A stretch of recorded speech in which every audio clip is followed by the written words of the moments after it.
boy EB, Success After Lockdown. Yeah. Jamie O. You already know. He's a brand in itself, man. Mr. James Motley, man. You already know, man. In the building, man. Yeah. We're in the building, man. Peace and blessings, man. Having a good time, man. Yeah, definitely, man. I'm glad we could sit down again and talk. Out here on this side. Still out here, you know, next month, August 10th. August 10th, man, it'll be that 3 years for me. Wow. August 10th, man. Wow. August 10th, be 3 years, man. 3 years. 3 years. For real, man. 3 years to celebrate, man. No question about it. No doubt, man. If I could go here real quick, let me get over here. Just look at this brother real quick. All right. So what I want you to do right now is just let's go back, man. Let's go back in the time for a second, man. Just tell me about Jamie O, man. Tell me about, you know what I mean? Where you grew up at, you know what I'm saying? Whether you had a two-parent household, one parent. Yeah, How was that? Yeah, man. I grew up, man, in 188 from the Bronx, you know, Bronx, New York. Two family home, you know, mother and father. I had 4 brothers and sisters, you know.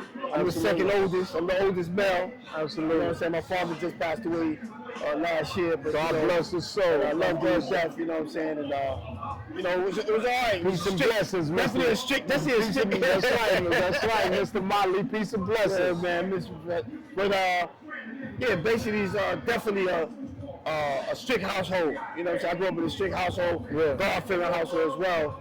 So you know how that go. I couldn't be outside as much as most people. That's right. But yeah, man, normal childhood, good childhood, man. You know what I'm saying? But of course, we all want to run the new streets at certain moments, man. Yeah, man. No question. That's what get us caught up. Because we don't realize that we like in this little space on the earth. You know what I'm saying? In the world. We're in this little space, and we think that that's what this little space is everything. The streets. The streets to us is like everything. So how was it for you, man? Like in the streets, man? And what were some of your influences? Did you have any bad influences, positive, negative out there in the street? You know, my life is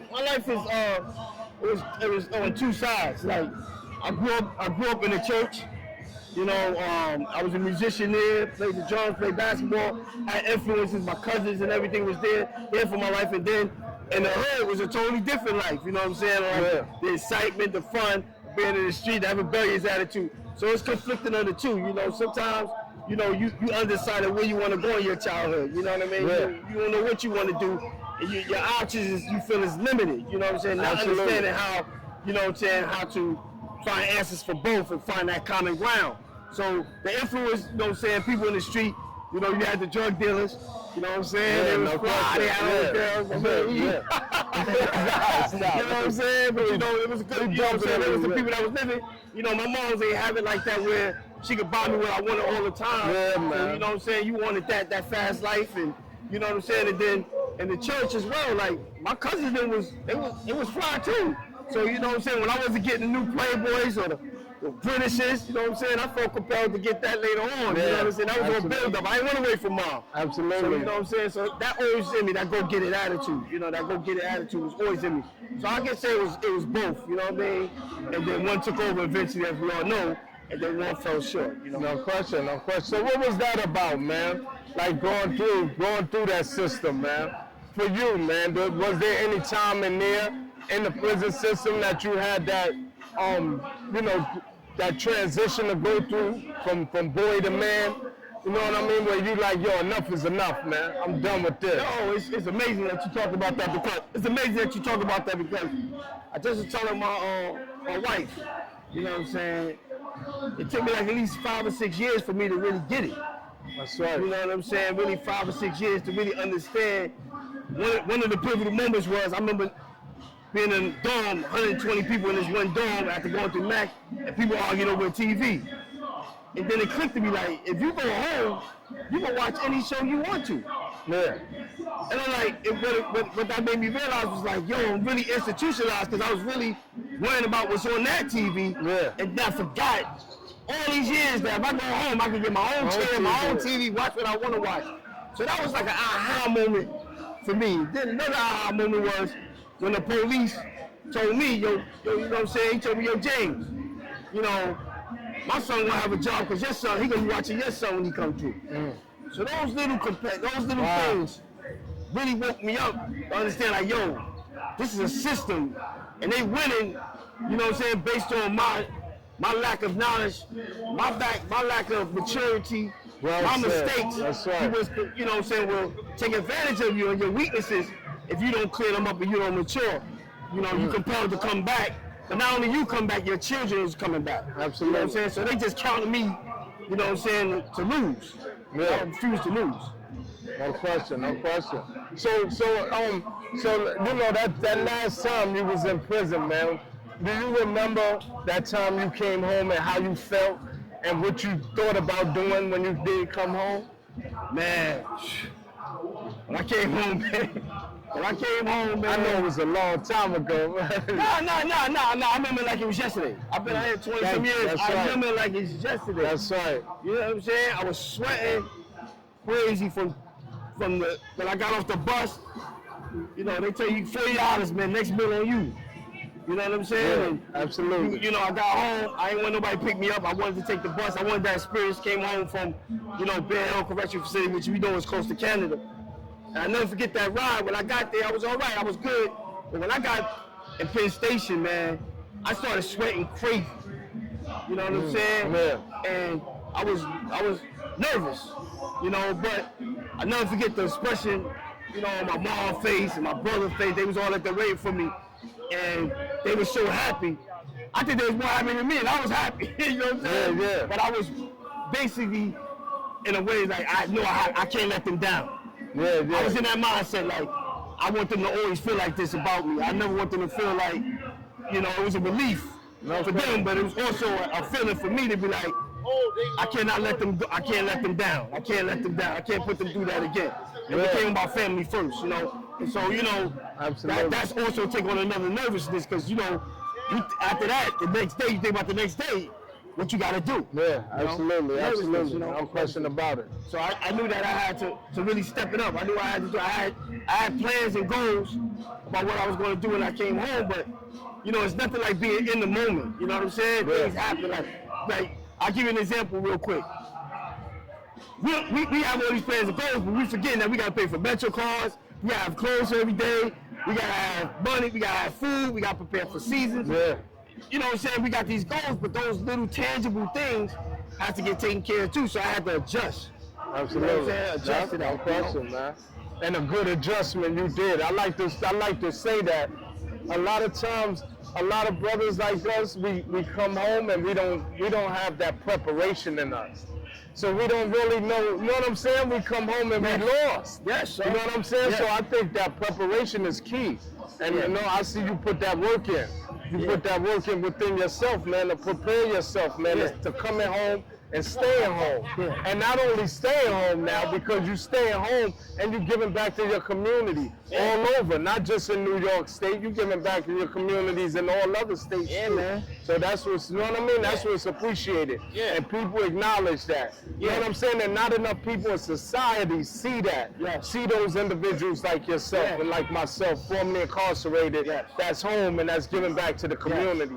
So that's why this platform, Success After Lockdown, was created. You know what I'm saying? For people like you and I. You understand the 5 pieces, proper preparation for best performance. You gotta live by that.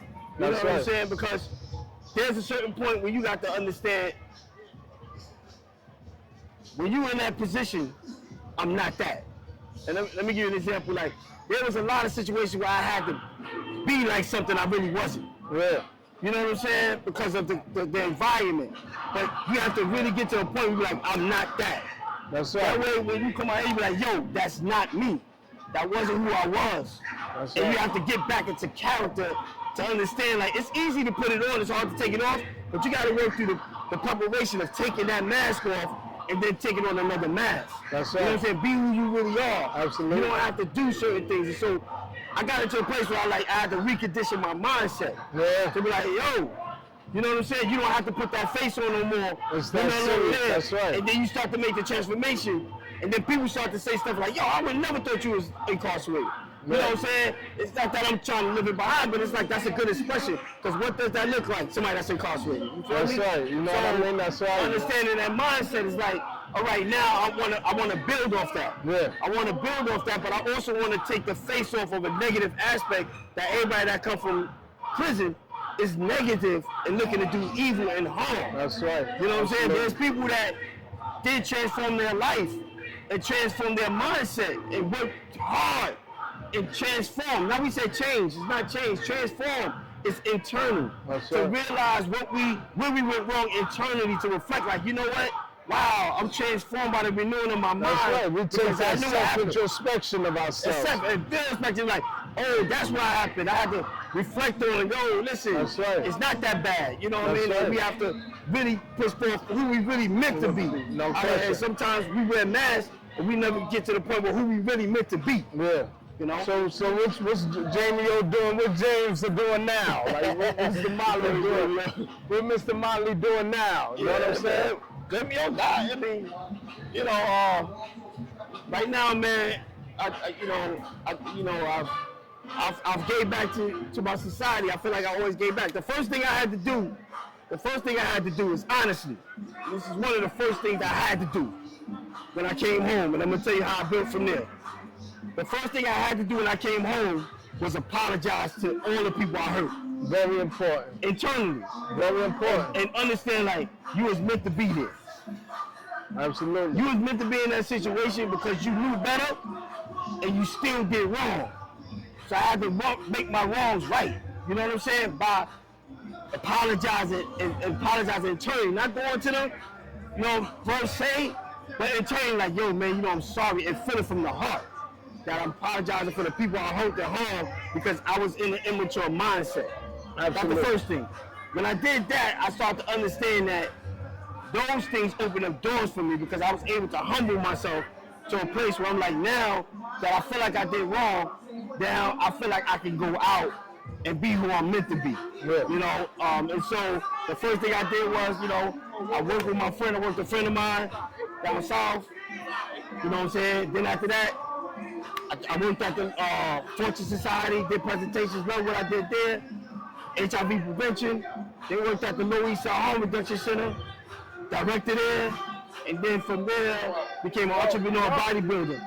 Now I'm providing motivational speaking, wellness and health, self-development around the college institutions that's helping people and young people that's in transition to understand what to do next. You know, many of us get stuck in position. You know, jail, prison is an example of that. Yeah. So like, what do you do after, you know, you get released? Yeah. What do you do after you feel like it's more to you in these jobs and you feel like it's more to you in after school and college, after, you know, this? How do we live out our full potential and grow from that point? And a lot of us feel stuck in this life.